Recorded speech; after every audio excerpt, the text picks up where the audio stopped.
Hey everyone. So I've been receiving hundreds of letters and comments to ask for my opinion on ranking the Fiends. So a couple of disclaimers to jump in with first of all. This is my opinion right now and based on how I've been playing the game over the last 4 years. So I'm sure plenty of people have other strategies that work for them.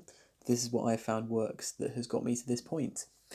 Finally, there are still 4 Fiends that I'm yet to unlock, so they will not be included in this ranking. So that's Rue for the purples, Wilbur and Kim for the greens, and Tim for the yellows.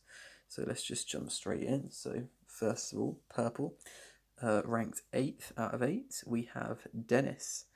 So as you can see by the lack of number of times that I've played as him, I don't think he's useful at all, mainly for the fact that Rascal does everything he does but better. Rascal is more powerful and blows up a second row, so there's evidently a reason that Dennis has only been played 14 times, despite the fact that I've had him for about 3 years. In 7th place, we have Pop, one of the newer Fiends on the purple roster, but still will only be effective in levels where you really need a vertical bomb that can't be rectified by anything else. Only ranked above Dennis because Rascal will always be used before Dennis, whereas there are still 1 or 2 levels that may require the use of Pop. Number 6, we have Bo. So I'm actually surprised that I'm putting Bo so low here. He used to be a regular on my roster as the hardest hitting purple that could reach places that Whisper could not, but he's now been overtaken there by Abe.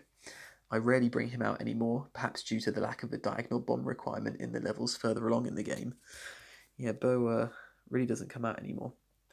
So number 5, we have Rascal. So I edged him above Bo here just for the increased attack power. I'll be honest, I did prefer the previous ability where random tiles would be changed into mini bombs as it gave the game a little bit more variety. But now he's basically Dennis but a lot better. So it just makes Dennis useless and Rascal's still okay.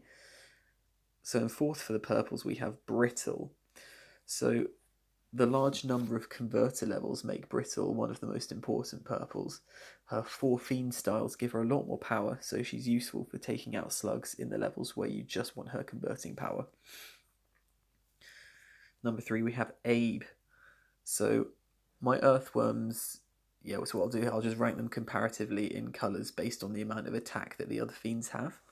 So in this instance, Whisper deals 1500 per mushroom, so if I did want an earthworm in a level, I'd probably switch in Dot for Terry instead, and I'd keep Whisper, so I've got Abe ranked 3rd here. In 2nd place, we have Splendid.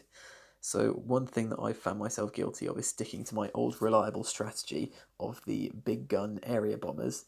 So Epic Fiends, including Splendid, are often overlooked in my level strategies. However, you can always rely on Splendid to really help you out in converter levels for other colours with that double converting power.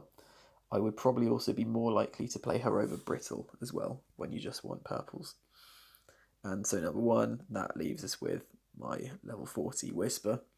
So this is my 3rd most played Fiend. So for a long time, Whisper was the most powerful purple, and the area bomb effect is always a strategy that I've tried and implement in levels where I can. So Whisper is number 1 on my roster. The introduction of the Earthworms have ended her reign as the most powerful purple, but at level 40 she's pretty effective in most levels.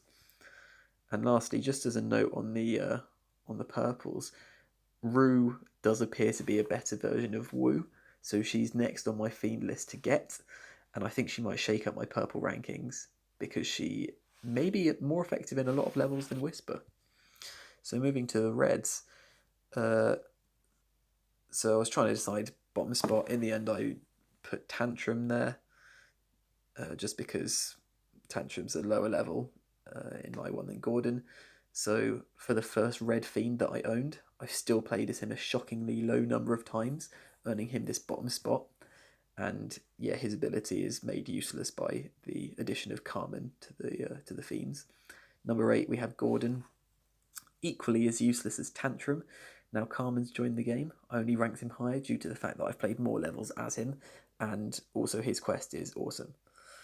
Number 7, we have Woo. So this is potentially a controversial ranking here from me.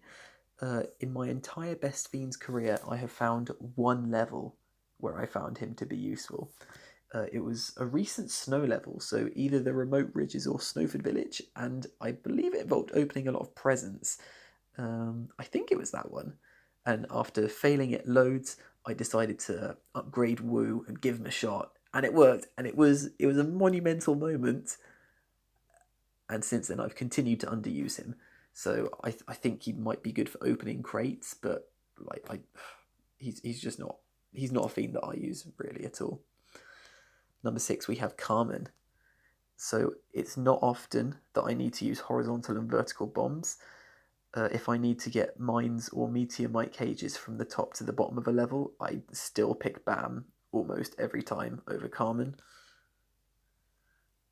So moving on, number 5, we have Moose. So Moose used to be the most powerful red back in the day, and this would pretty much be the only reason for his selection.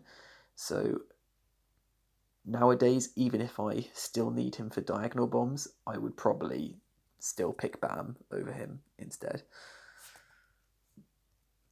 So the 4th ranked red, I have D.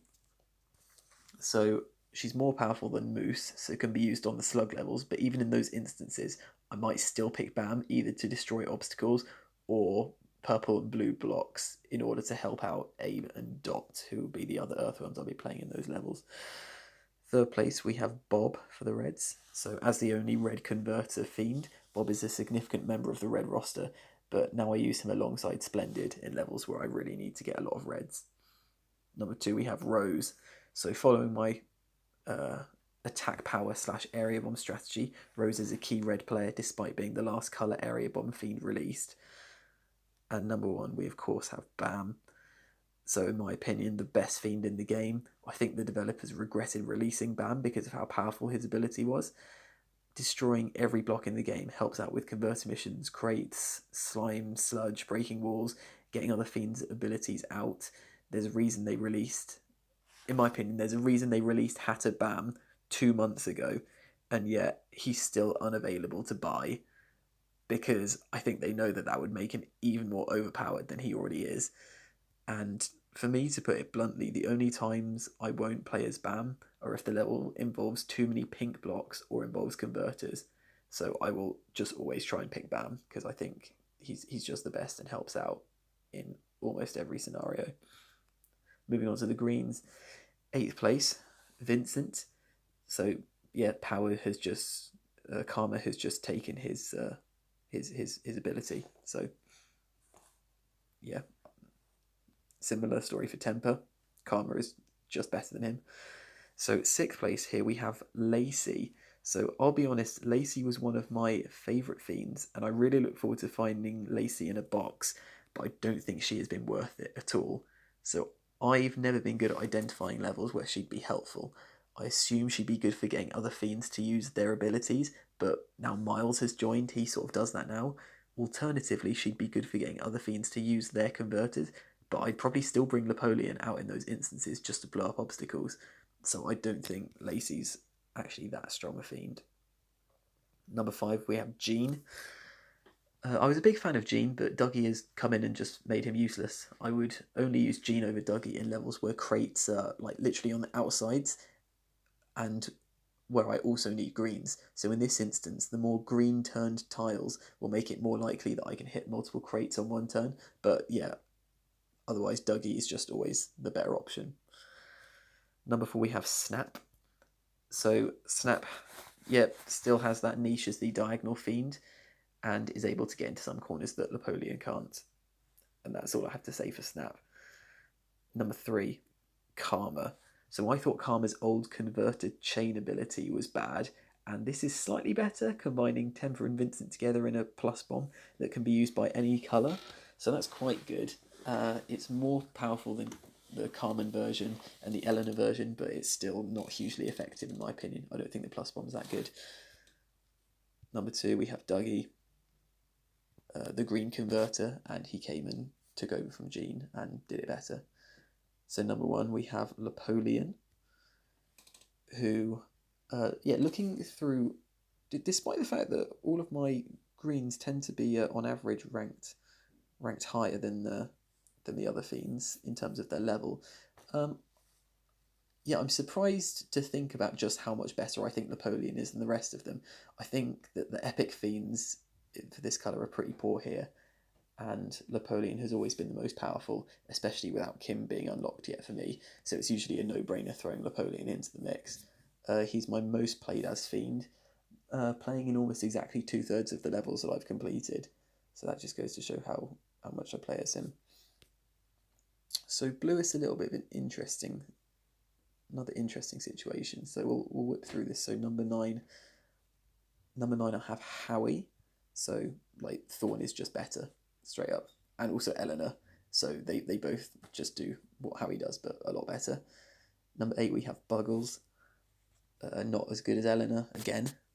Then number 7 we have Eleanor, so I've only just had her join my team, and she combines Howie and Buggles, so that's good, but I don't think that the plus bomb is that effective, and I think the other Fiends are probably a little bit better. So in 6th place, I have put Nog. So I think a lot of people really like Nog, and I definitely underuse him at the moment, but I just prefer using Terry, to be honest, just to blow things up. So at number 5 we have Freddy. So he's one of the more powerful X-Bomb Fiends. So there's a chance that I'd switch Terry out for him in those scenarios where I would need an X-Bomb Fiend in the level. So number 4 we have Dot. She's better than Terry at killing slugs. Edward at number 3, he's the converter for the blues, and I would probably also use Splendid in levels where I would require Edward. So number 2 I have Thorn. So I bumped Thorn quite high, as Thorn is the only double vertical bomb fiend in the game. So I do think that is quite a useful power to have. But yeah, number 1 here, I've got Terry. I think he does need a new fiend style to bump up his attack power to make him like a truly strong fiend. He's usually the area bomb fiend that I'm most willing to switch out in order to sub in a different blue in order to help meet the objective. So he's probably one of the weaker area bomb fiends, just due to his lack of that extra fiend style. So we finally move on to yellows. So number 8 we have Quincy. Sad to rank him this low, but the first double converter fiend Woody just completely sidelined him. Like, he's just straight up better. Number 7 we have Jojo, another fiend rendered useless. Dina is simply a better version. So there we go for Jojo. Number 6 I put Vega. Like, she might be useful in 1 or 2 levels, but other than that, she's really not going to be that strong a fiend. At number 5 we have Bebert. So now Newt has hit level 40 for me. I'd probably swap out Terry for Freddy if I ever required that X-Bomb fiend. Otherwise, I'd probably just still use Bam. So all of this just means Bebert is unlikely to be played for me. Number 4, I have put Dina. So Dina is a useful fiend, but it's still only a horizontal bomb, so still doesn't come up that often. Number 3 we have Miles. So I got Miles earlier today, and he's only a level 9, but I think he's got great potential to work really nicely with some other fiends, mostly referring to the epic fiends actually. So I think bringing Miles in might change a lot of my strategies for other levels, so I'm interested to be able to explore that. So I look forward to using him with Nog and Bam, for example. I think they might make quite good team. So number 2 for the yellows we have Woody. So he was the first double converter to be added to the game, and I do like how the bonus styles make him even stronger. So finally, in number 1 we have, of course, Newt, the level 40. So he's my second most played as fiend, despite him joining my team after Quincy, Jojo and Vega for the yellows. So this shows just how much better I think he is in all of the other yellows. So finally, as you might have established, my usual level lineup is all of the area bomb fiends with Bam for the reds. So this is usually a pretty solid choice for levels where candy canes or apples, presents, crates, cages and mines are present. Otherwise, I'll deviate from this. So if there's a converter, I'll switch in that colour fiend and maybe add Splendid. If I need to blow up pink blocks, then I'll probably switch out Bam and bring in Rose. If slugs need to die, I will bring in my earthworms and potentially Miles to come in for the yellow team now. So yeah, those are my rankings on how frequently I use those Fiends for strategic reasons. They are not in any way affected by how cool I think the Fiends are within themselves. I may bring out another ranking video just based on that in the future, so stand by for that. And yeah, I'll see you all in the next video.